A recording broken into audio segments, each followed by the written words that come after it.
Let me ask you this. How often do you find yourself delaying something important? You know you should be doing it, but instead, you're scrolling on your phone, reorganizing your desk, or binge-watching YouTube. If this sounds like you, don't worry. You're not alone. Procrastination affects everyone, but here's the good news. It's not about being lazy. It's about how your brain is wired, and there's a simple trick to hack it. Procrastination happens because of a battle in your brain between the limbic system, which seeks comfort and pleasure, and the prefrontal cortex, which handles planning and discipline. When the task feels overwhelming or unpleasant, your limbic system wins, and you fall into the trap of avoidance. But what if I told you that with one simple technique, you can bypass this battle entirely and finally get things done? Stick around, because I'll not only reveal this trick, but also give you actionable steps to start using it today. Let's dive deeper into what's happening in your brain when you procrastinate. Picture this. Your brain is like a battlefield. On one side, you have the limbic system, responsible for seeking comfort and avoiding pain. It's the reason you'd rather watch cat videos than tackle that big project. On the other side, there's the prefrontal cortex, the logical part of your brain that plans, organizes, and gets things done. The problem is, the limbic system is faster and more powerful because it's tied to your survival instincts. It's like a reflex. So when you face a task that feels boring, difficult, or overwhelming, your limbic system screams, "Run away." And that's how procrastination wins. But here's the thing. Procrastination isn't about laziness or lack of willpower. Studies show it's actually a response to stress and emotions. When a task feels too big or unpleasant, your brain shifts focus to activities that provide instant gratification, scrolling social media, checking emails, or reorganizing your desk. It's a temporary escape, but it doesn't solve the problem. Now, here's where the science gets exciting. The key to overcoming procrastination lies in tricking your brain with something called behavioral momentum. This is the idea that once you start a task, even for a tiny amount of time, you're more likely to keep going. Why? Because action releases dopamine, the feel-good chemical. This creates a positive feedback loop. The more you do, the better you feel, and the easier it becomes to keep going. Enter the 1-minute rule. This simple trick has transformed the way people approach tasks. The rule is simple. If a task can be done in 1 minute, do it immediately. And for bigger tasks, commit to working on it for just 1 minute. That's it, 1 minute. You might think, what's the point of just a minute? But here's the magic. Once you start, your brain shifts focus from avoidance to action. That's behavioral momentum in action.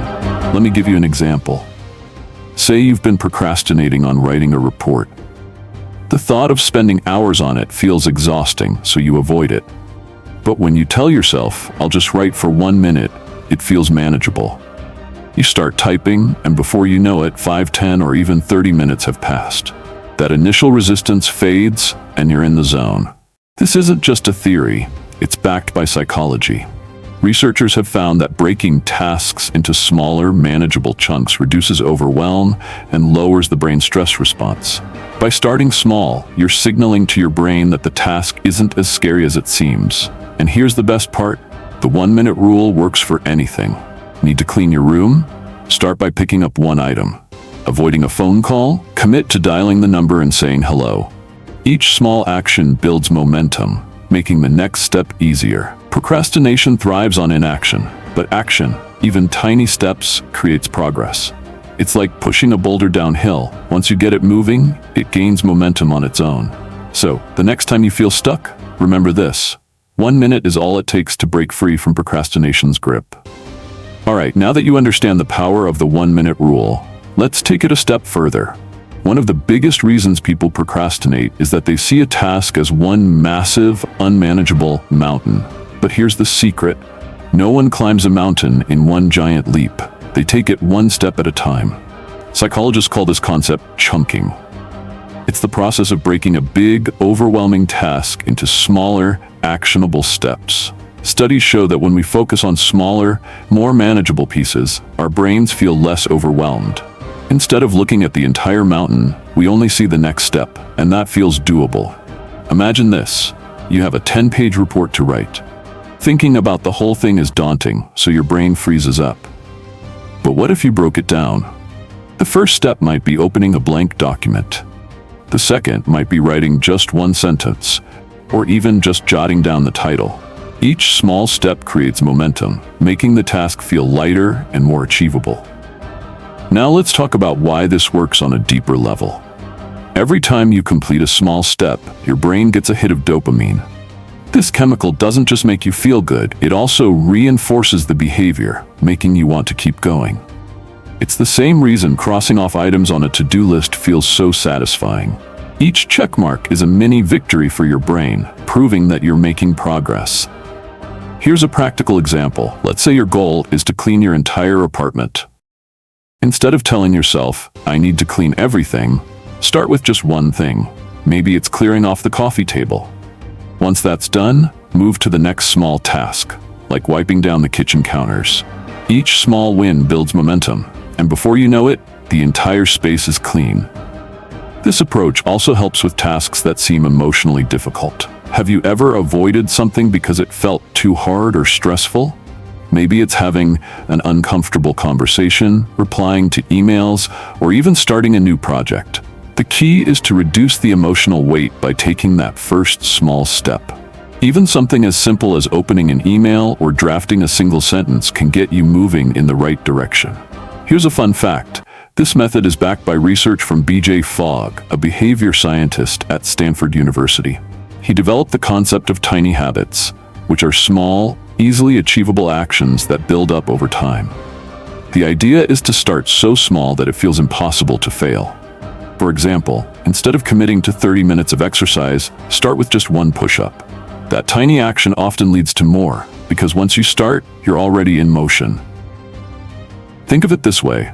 Small wins are like breadcrumbs leading you to the finish line. They may seem insignificant on their own, but together, they create a clear path forward. And the best part? Each small step builds confidence.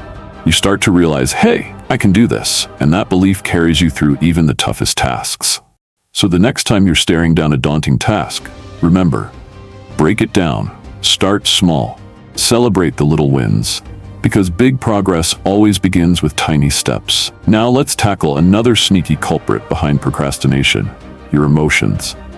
Have you ever noticed how certain feelings, like fear, anxiety, or even boredom, can push you into procrastination mode? Maybe you're avoiding a task because you're afraid of failing, or you're worried it won't be perfect. The truth is, procrastination often isn't about the task itself. It's about how the task makes you feel. This is where emotional regulation comes in. Research shows that procrastination is often a coping mechanism for avoiding uncomfortable emotions. When a task feels overwhelming or stressful, your brain tries to protect you by steering you towards something that feels easier or more enjoyable in the moment. That's why you might find yourself binge watching Netflix or scrolling through TikTok instead of tackling that big presentation. But here's the thing, avoiding the task doesn't make the emotions go away, it just delays them. And worse, it adds guilt and stress to the mix, creating a cycle that's even harder to break. So how do you overcome this? The key is to acknowledge the emotions without letting them control your actions. One powerful strategy is called cognitive reframing. This involves changing how you think about the task. Instead of focusing on how hard or unpleasant it is, try to reframe it in a positive light.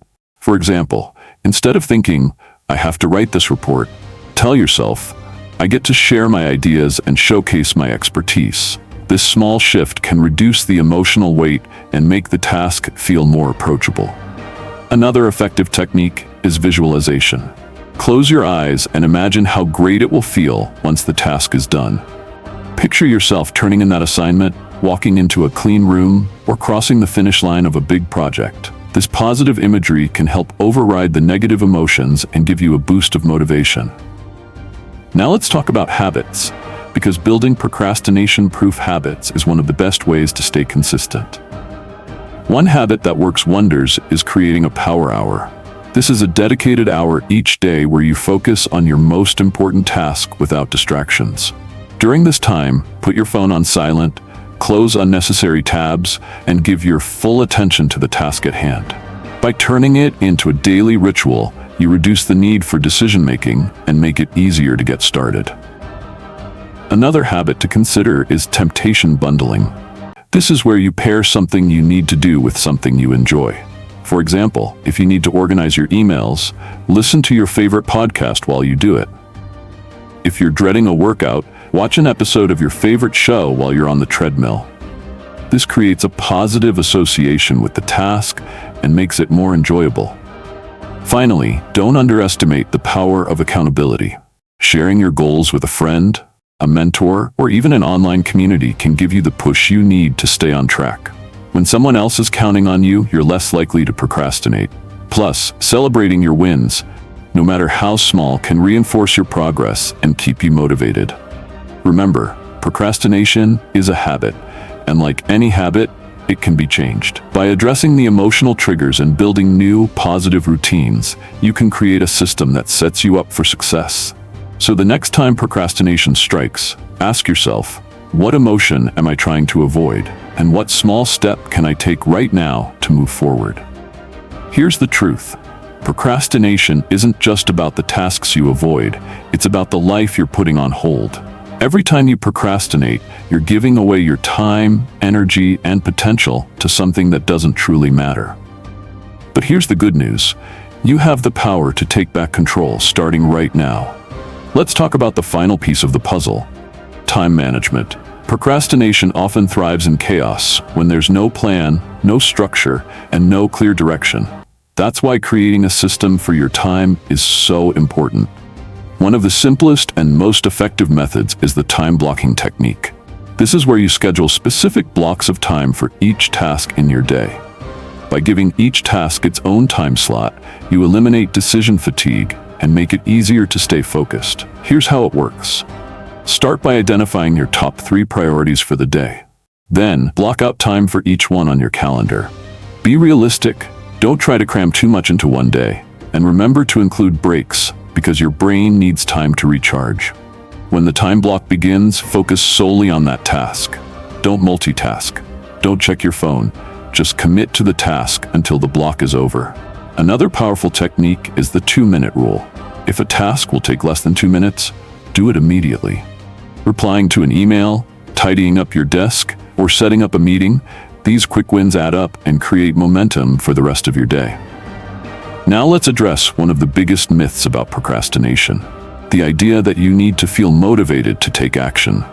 Here's the hard truth. Motivation is often a byproduct of action, not the cause. Waiting to feel motivated is like waiting for a bus that might never come. Instead, focus on starting small. Remember the 1-minute rule? It's not about doing everything perfectly. It's about starting, no matter how small the step. Finally, let's talk about self-compassion. Beating yourself up for procrastinating only makes things worse. Studies show that people who practice self-compassion are more likely to recover from setbacks and take positive action. So if you slip up, don't spiral into guilt or shame. Instead, forgive yourself and ask, what can I do differently next time? This mindset shift allows you to learn from the experience and move forward without carrying the emotional baggage of procrastination. Here's one final thought. Procrastination doesn't define you. It's a habit, not a character flaw. And like any habit, it can be unlearned. The key is to start small, stay consistent, and celebrate your progress along the way.